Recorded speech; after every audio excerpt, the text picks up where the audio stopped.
And in the season finale, on the way over to Camp David, Diane Farr just reiterates that she doesn't know about this attack. She also once again says she had nothing to do with the Metro bombing. And when Pete asks her, why me? I mean, why did you put me on night action? She has the audacity to tell him, well, I thought I could trust you. And Pete knows the real reason is because if things ever hit the fan, Diane would have the perfect fall guy in Pete. But she also knew that she had the perfect worker in Pete. As for why she ordered the hit on the Campbells, she tells him that if President Travers never ordered a night action, none of this would have happened. But after the government found out that the Campbells had met with Zadar, they figured that it was likely they told him that he was the actual target the day of the Metro bombing. At that point, the investigation had to be shut down. While they're driving over to Camp David, Chelsea, Maddie, the vice president, and these couple of random new Secret Service agents are flying over to Camp David in the presidential helicopter. Just to give them a little bit of a test, Chelsea starts asking where some of the members of the Secret Service are, members that have been in the Secret Service for years. And these guys don't pass that test. So it's obvious to Chelsea that these guys probably aren't actually Secret Service. As soon as the helicopter touches down, the vice president grabs his daughter and tells Maddie, the president wants to see you. And Maddie wants to stay with Chelsea, but the vice president says, oh, the president will talk to Chelsea later. Chelsea, who overhears this conversation, is now in panic mode. She knows that whatever those guys were carrying on the helicopter wasn't good news. Now the vice president is trying to split her and Maddie up. She has to do something. She goes up to one of the Secret Service agents and says, I have to get in touch with Almora, but he informs her that communications are down at the moment. Before they actually split for good, Chelsea is able to tell Maddie, as soon as you get to the president, warn her right away. But Maddie never gets the opportunity because the vice president takes his daughter along with another fake Secret Service agent, and they go down in a secret tunnel. The only way to access it is through a trap door in the wall, and you have to use a code to get in. When they get down to this bunker, Maddie knows that this is where they'll be when they try to kill the president, and she doesn't want any parts of it. The vice president tries to explain his side of things, saying that President Travers was about to get in bed with a terrorist. He wasn't about to let that happen. He couldn't.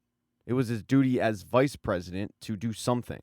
And this was unfortunately the only option. For Maddie, it's unfortunate because her options are go upstairs and possibly die or sit in this underground bunker and wait for explosions. Unbeknownst to Maddie, help is on the way. Diane was able to sneak Peter and Rose into Camp David. They had to hide in the trunk to do so.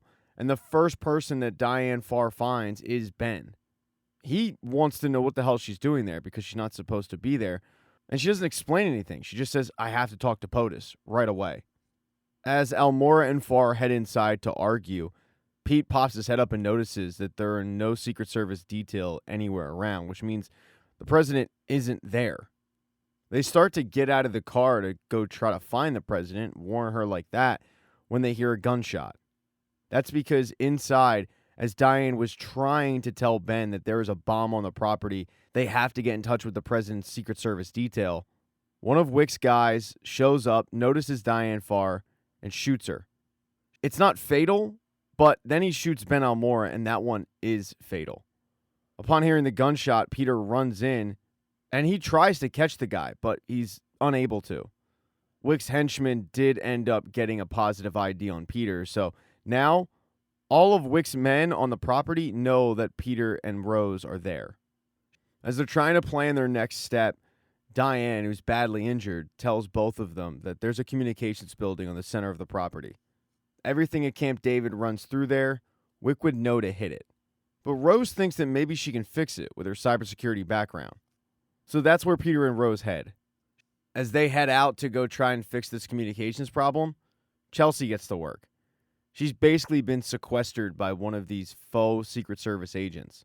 But after hearing that guy talk on a radio, she knows that she's got to jump to action before it's too late. She does so by disarming him, knocking him out, and stealing his radio. As soon as she escapes the room that she was basically held prisoner in, she starts looking for what the guy brought off the plane, that black box. The only issue is she doesn't have a lot of time. This attack is going to go down in 10 minutes. She saw the guy set his watch. So she's basically got 10 minutes to find this box or warn the president, or both. As Chelsea looks up and down for this box, Rose and Pete have made their way to the communications building, where they encountered yet another one of Wick's henchmen. Luckily, Pete knows how to handle himself.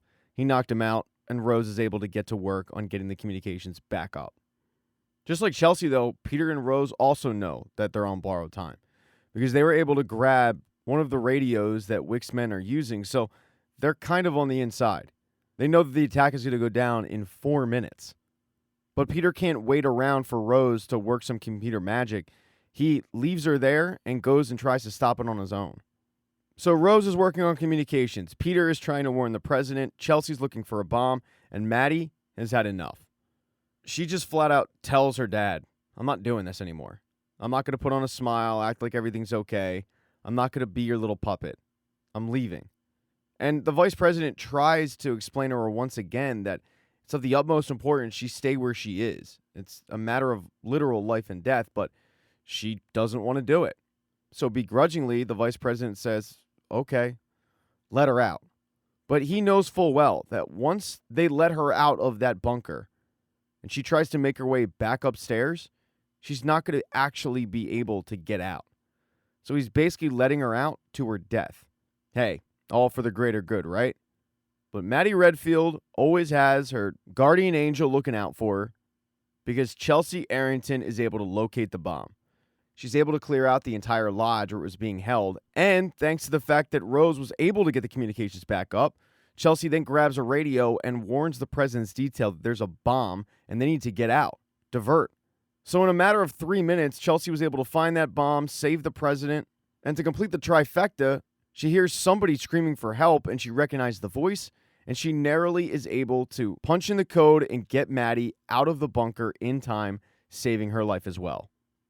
They're not out of the woods quite yet, because Gordon Wick and his people, they had planned for possibly this situation. They have a contingency plan. And they start talking about it on the radio, and Peter hears it. So he heads to the helicopter. The same helicopter that the vice president landed on, that's the same helicopter they're going to evacuate the president on. But one of those black boxes was left on the helicopter. And Pete figures that that's the case. Peter runs as fast as he can, and he gets to the helicopter just before the president is ushered on. And he basically takes the president prisoner. He puts a gun to the president's back, telling everybody there that he doesn't want to hurt anyone, but they have to check the helicopter for a bomb. Everybody is very suspicious of the crazy guy who was wanted for kidnapping and now has the president at gunpoint. But before he can get his head blown off by a sniper, they do what he asks, they check the helicopter, and after a thorough sweep, they're able to locate the bomb and everybody exits, but the helicopter blows up. Initially, Peter is arrested, but all of this is cleared up when Chelsea and Maddie show up and say, let that guy go. He's not a criminal, he's a hero. The criminals in all this, they end up spending some time in jail. The vice president is definitely surprised when he finds out that the bombs did go off, but Maddie survived. And with her testimony, he's not going to be vice president anymore. Diane Farr can also kiss her career goodbye. She's going to be spending a lot of time in prison. The only one that seemingly got away with this was Gordon Wick, who is still on the run. When all the dust settles and everything kind of goes back to normal, the president really wants to thank both Peter and Rose for what they did, not just for herself, but for the country. But Peter and Rose don't want that. They don't want a public display. They'd rather just hide off in the shadows and not be known. President completely understands that, and she asks them, okay, well, what can I do for you? And Peter has one request. He really wants to know what happened with his father. So the president grants that request by showing him the testimony of Peter's dad, testimony that's never been seen before. And in that testimony, Peter's dad admits to being coerced by foreign agents into committing espionage. It's pretty upsetting for Peter. It's not what he wanted, that's for sure. But he does tell the president afterwards, thank you, because what I didn't like was thinking that my dad was innocent and he never got a chance to actually clear his name. Now at least I know the truth. But the president does reveal quite a twist to this whole thing. She tells Peter that in reality, his dad did commit espionage, but he was being debriefed on that tape because they were going to make him a double agent. He was going to be once again working for the good guys. But foreign assassins got word of it, and they killed him. That will never get out to the public. The story is that he died in a car accident, but in reality, he did die trying to make right on what he did. The president then decides to change topics by telling Peter that she feels like he's been wasting away in the basement. What she wants to do is make him a night agent. That's a job that Peter jumps at. But Peter isn't the only one getting a promotion. Chelsea also goes in, and she meets with the new head of the Secret Service, the guy who took over for Ben Almora. The first thing he does is ask her if she wants to speak at Eric Monks' memorial service, and she agrees. And then he asks her, when you're ready to come back, the president wants you on her detail. She asks for you personally, and that is a chance that Chelsea jumps at. She still, however, has stayed in touch with Maddie. Maddie's planning on living her life like she wanted to, going off, studying abroad, and just being normal. But normal is the farthest thing from what Peter will now be. He goes to his first day on the night action job. He kisses Rose goodbye. He gets on a plane, and once they're out of U.S. airspace, he opens up his debriefing. And that is the end of Season 1 of The Night Agent. Thank you so much for getting this part of the recap. I really appreciate it. Consider subscribing to the channel. Hit thumbs up if you liked it. Smash the thumbs down button if it sucked. I have Patreons. I have merch. Buy a t-shirt. Buy a hoodie. And for God's sake, be nice in the comments section. All right? Nasty comments make me feel bad. But I do appreciate you watching at least.